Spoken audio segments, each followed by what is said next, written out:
everyone. So for everyone that has been asking me how I achieve my gold body of cakes or my whipped cream cakes, this is the answer here. This is called a manual airbrush pump.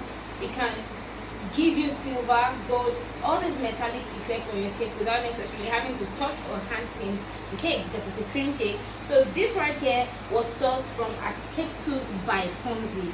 That's my #1 Cake Tools plug anywhere in Africa or anywhere, and she delivers everywhere. I just want to show you this quick video on how I achieve mine. You just keep pumping this on the body of your finished cake until you get the intensity, the desired intensity of the gold color or whatever color it is you want to use on cake. So here we go. I already have mine mixed with the edible spirit. It's already in the liquid form, as you can see from the video. So I just simply move it close to the cake like this, about 3 inches away from the cake, so the pressure wouldn't be too much, and then I just dispense it like this.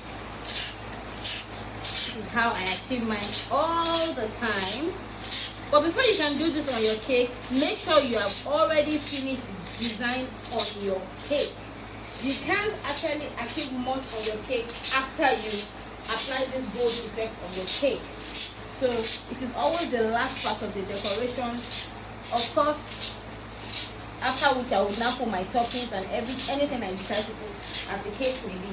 This is a whipped cream cake, so I just keep going like this until we're done. So that'll be all for this session. I just wanted to show you what this is about. I wanted to answer all the questions I've been getting about it for a long time. So I hope this answers everybody, and I hope you guys try it, and I hope most importantly that you head straight down to Cake Tools at Fonzie. She's on Instagram, and ask her for this too, and she'll be sure to come through for you. Stay with me, guys. Bye bye.